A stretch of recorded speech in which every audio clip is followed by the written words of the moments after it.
10,93,167 यानी 10,23,93,166। देखो, मैं कोई प्रेडिक्शन नहीं कर रहा हूँ, ये कोई ऐसा नंबर नहीं है कि मोदी गवर्नमेंट कब तक सरकार में रहने वाली है, या फिर ये आपके उन आंसुओं की गिनती नहीं है जो आपने अपनी गर्लफ्रेंड के जाने पे लुटाए हैं, या फिर उन सपनों का काउंट जो आपने आज तक देखे हैं। देखिए, भारत के 75th एनिवर्सरी इंडिपेंडेंस डे की भारत सरकार ने कैंपेन लॉन्च किया था जिसे कहा गया हर घर तिरंगा। इस कैंपेन के थ्रू सरकार चाहती थी कि हर भारतवासी अपने घर के बाहर एक तिरंगा लहराए। घर के बाहर ही नहीं, ऑफिस के बाहर, कमर्शियल सेंटर्स के बाहर, हर जगह एक तिरंगा लहराना चाहिए। लेकिन इस कैंपेन की जरूरत क्यों पड़ी? क्योंकि भारत सरकार का यह मानना था कि हर भारतवासी का अपने तिरंगे के साथ, अपने नेशनल फ्लैग के साथ एक थोड़ा फॉर्मल रिलेशनशिप है। वो एक स्पेसिफिक दिन हो, चाहे वो 26 जनवरी हो, 15 अगस्त हो, 2 अक्टूबर हो, उसी दिन उसके साथ रिलेशनशिप एस्टैब्लिश होता है। उसके आगे पीछे भारतवासियों का अपने नेशनल फ्लैग यानी तिरंगे के साथ कुछ रिलेशनशिप नहीं है।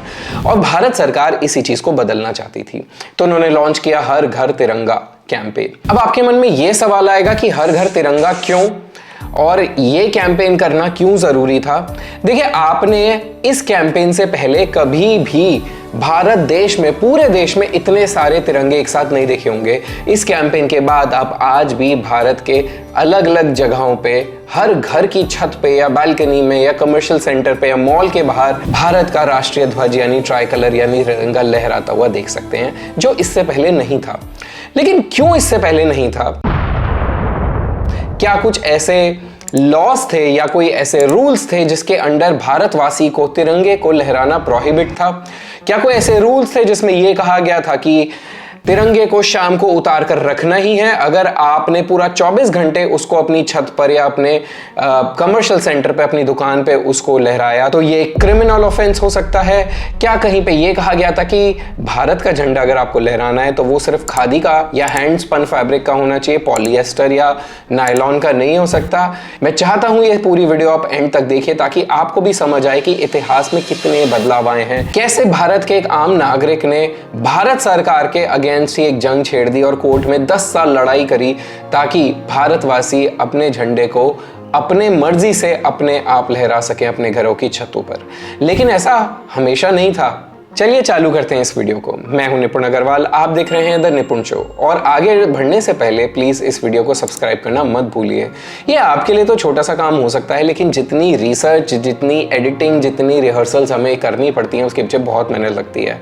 अगर आप छोटा सा एक सब्सक्राइबर का बटन दबा देंगे और नीचे कॉमेंट कर देंगे तो हमें उससे बहुत मोटिवेशन मिलेगा। और हाँ, यूट्यूब की एल्गोरिदम में भी हमारी वीडियो आनी शुरू हो जाएगी ताकि ज्यादा इंप्रेशंस मिलेंगे, और ज्यादा इंप्रेशंस का मतलब ज्यादा व्यूज। अगर आपको हमारा कंटेंट अच्छा लग रहा है तो please remember to subscribe now. चलिए स्टार्ट करते हैं। हर घर तिरंगा अभियान, हर घर तिरंगा अभियान, हर घर तिरंगा, हर घर तिरंगा मूवमेंट, हर घर तिरंगा। बात ज्यादा पुरानी नहीं है, एक्चुअली सिर्फ 1992 की बात है कि जब इंडस्ट्रियलिस्ट नवीन जिंदल यूएस से पढ़ के भारत वापस आए थे और उन्होंने रायगढ़, जो कि अब छत्तीसगढ़ में है, उन्होंने रायगढ़ स्थित अपनी फैक्ट्री की छत पे भारत का झंडा लहरा दिया। लेकिन इससे प्रॉब्लम तब हुई जब कमिश्नर, बिलासपुर के कमिश्नर ने इस पे ऑब्जेक्शन उठाया और कहा कि आपको ये राइट नहीं है, आप ये झंडा उतार दीजिए। बस फिर क्या था, नवीन जिंदल जी को ये बात ठीक नहीं लगी और उन्होंने थोड़ा लीगल कंसल्टिंग लिया और मालूम किया कि आखिर सच्चाई क्या है। तो उन्हें बताया गया कि ऐसा कोई लॉ नहीं है जो भारतीयों को अपने झंडे को इस्तेमाल करने से, अपने घर या दुकान या फैक्ट्री की छत पे लहराने से प्रतिबंधित करता हो, प्रोहिबिट करता हो। तो उन्होंने दिल्ली हाई कोर्ट में एक रिट पिटीशन फाइल की और कहा कि मुझे ऐसा करने से रोका जा रहा है, जबकि ऐसा कोई भी लॉ नहीं है। हाँ, फ्लैग कोड ऑफ इंडिया है जिसे आई थिंक 1950 में बनाया गया था। फ्लैग कोड ऑफ इंडिया एक गवर्नमेंट इंस्ट्रक्शन बुकलेट की तरह है जो बताती है कि फ्लैग ऐसा होना चाहिए, ऐसा नहीं होना चाहिए, उसको इस समय पे यूज कर सकते हैं, नहीं कर सकते हैं।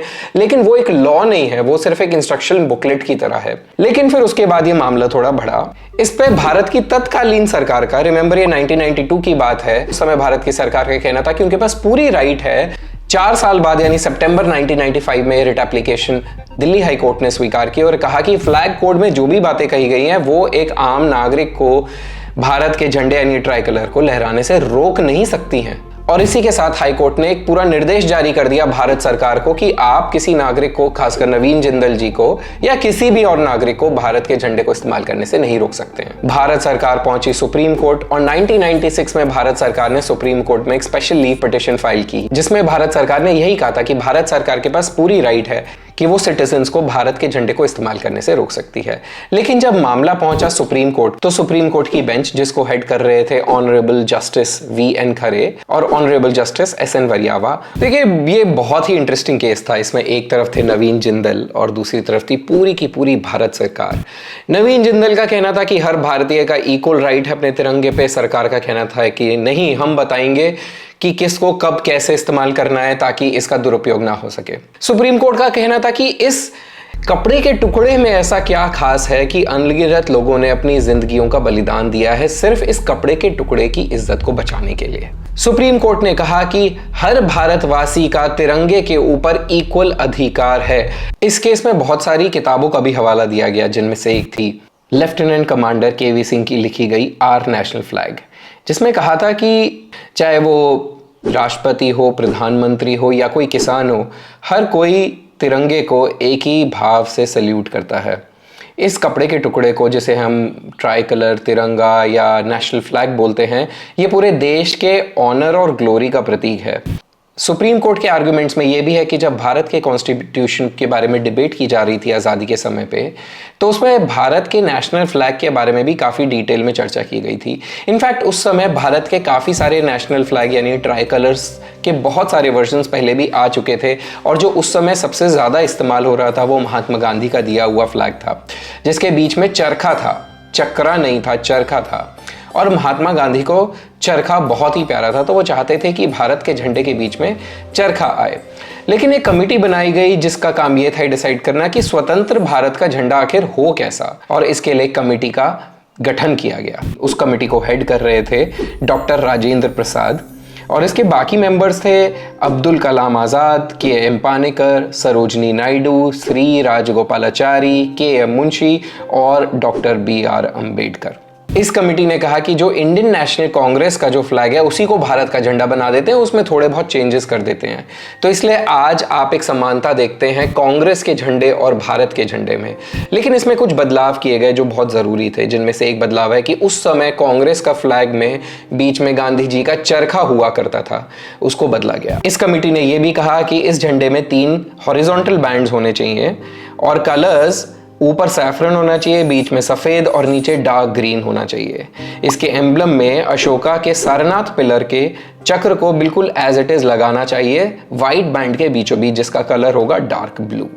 इस मोशन को पंडित जवाहरलाल नेहरू ने कॉन्स्टिट्यूएंट असेंबली में 22 जुलाई 1947 को मूव किया ताकि नए भारत के झंडे को अडॉप्ट किया जा सके। सुप्रीम कोर्ट ने कहा कि आज़ादी के फौरन बाद जो लोगों का इस नए फ्लैग की तरफ जो रिएक्शन था वो बहुत इंपॉर्टेंट है ये समझने के लिए कि ये झंडा हर भारतीय के लिए कितना इंपॉर्टेंट है।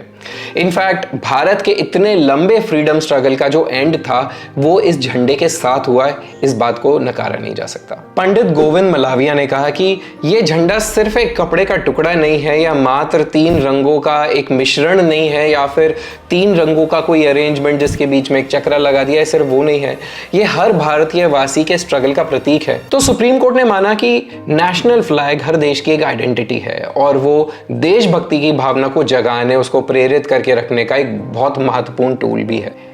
इसके बाद सुप्रीम कोर्ट ने कहा कि चलिए कुछ दूसरे देशों को देखते हैं कि वो दूसरे देश अपने देश में क्या पॉलिसी रखते हैं नेशनल फ्लैग और सिविलियन यूज से रिलेटेड।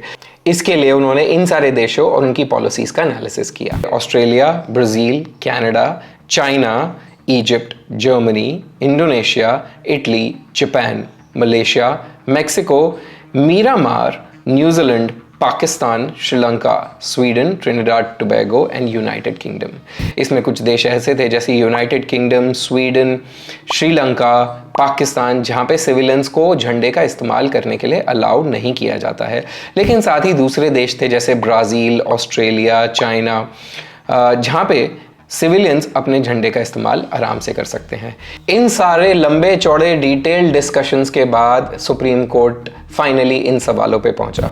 क्या भारत में नेशनल फ्लैग को इस्तेमाल करने की आज़ादी होनी चाहिए? अगर हाँ, तो किस एक्सटेंट तक? इसके बाद अक्टूबर 2000 में यानी नवीन जिंदल जी के रिट पिटीशन फाइल करने के लगभग 8 साल बाद सरकार ने एक इंटर मिनिस्टेरियल कमेटी बनाई। नवंबर 2000 और मई 2001 तक सरकार ने बहुत कोशिशें की कि वो इस केस को टालते रहें, इसलिए वो कोर्ट की हियरिंग्स को एडजर्न कराते रहे। इस पे कोर्ट ने एक बहुत स्ट्रॉन्ग रुख लिया और उन्होंने नवीन जिंदल जी को परमिट किया कि जब तक ये केस का डिसीजन नहीं होता भाई तब तक तो आप अपनी फैक्ट्री की छत पे तिरंगा लहराई सकते हैं, क्योंकि फिलहाल कोई लॉ नहीं है जो आपको इस चीज से रोके। इस कमेटी को हेड कर रहे थे डॉक्टर P.O. शिनॉय, जो कि एडिशनल सेक्रेटरी थे मिनिस्ट्री ऑफ होम अफेयर्स में, और फाइनली उन्होंने अपनी पूरी रिपोर्ट प्रेजेंट की, जिसको 2002 की जनवरी यानी लगभग 10 साल बाद सरकार ने एक्सेप्ट कर लिया और यह माना कि हर भारतीय के पास इक्वल अधिकार है कि वो भारत के झंडे को गर्व से अपने देश की देशभक्ति को दिखाने के लिए अपनी इच्छा अनुसार अपने घर, दुकान, कहीं भी उसको लहरा सकता है।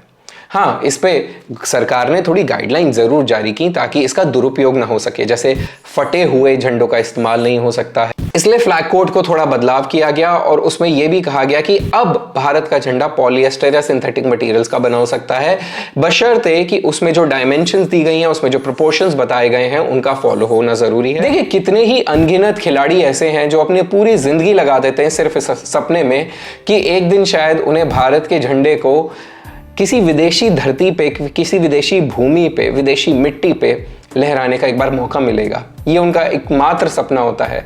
आर्मी के जवान शहीद हो जाते हैं। इनफैक्ट फ्रीडम स्ट्रगल की भी अगर हम बात करें तो लाखों लोगों ने अपनी जान दी थी इस तिरंगे को और इसकी लाज को बचाने के लिए। तो आज कैसे इस तिरंगे को उन्हीं भारतीयों से दूर रखा जा सकता है? बस फिर क्या था, नवीन जिंदल जी ने फ्लैग फाउंडेशन ऑफ इंडिया स्थापित किया। In fact Connaught place, central park, Delhi में अगर आप बहुत प्यारा, बहुत ऊंचा भारत का झंडा देखते हैं तो फ्लैग फाउंडेशन ऑफ इंडिया ने ही इंस्टॉल किया है। फ्लैग फाउंडेशन ऑफ इंडिया ने ऐसे कई सारे फ्लैग पोल्स इंस्टॉल किए हैं, जैसे सेंट्रल पार्क राजीव चौक नई दिल्ली में है, नेशनल मिलिट्री म्यूजियम बैंगलोर में है। इसके बाद तो भैया नवीन जिंदल ने पूरी एक मुहिम ही छेड़ दी। बहुत सारे मिलिट्री और डिफेंस वाले झंडे भी फ्लैग फाउंडेशन ऑफ इंडिया ने पूरे भारत में लगाए हैं। लेकिन क्या ये भारत के सबसे ऊंचे झंडे हैं? तो उसका जवाब है नहीं। भारत का सबसे ऊंचा झंडा एक्चुअली अटारी बॉर्डर वाघा पे है। इससे अच्छी जगह क्या हो सकती है? अगर आप कभी अटारी बॉर्डर वाघा पे नहीं गए हैं, अमृतसर नहीं गए हैं, तो आपको जरूर जाना चाहिए। इतने सारे भारतीय एक साथ वंदे मातरम, भारत माता की जय, और सामने पाकिस्तान का बॉर्डर और पीछे 418 फुट ऊंचा भारत का तिरंगा। यह फीलिंग आपको कहीं और नहीं मिल सकती। तो भाई ये स्टोरी थी भारत के राष्ट्रीय झंडे की कि कैसे सिर्फ 30 साल के अंदर अंदर, जहां भारत में किसी को अलाउड ही नहीं था कि वो भारत का झंडा इस्तेमाल कर सके, अपने इच्छा से अपने घर के ऊपर लहरा सके, आज हर भारतीय फ्री है। आज सही मायनों में तिरंगा हर घर में है। सही मायनों में इट इज हर घर तिरंगा moment. What do you think about our video? Let us know। क्या इससे आपको कुछ सीखने के लिए मिला? आप अगला किस टॉपिक पे चाहेंगे कि हम वीडियो बनाएं? हमें ज़रूर बताइए। Thank you so much. Stay tuned. This is निपुण शो और मैं हूं निपुण अग्रवाल। Bye bye.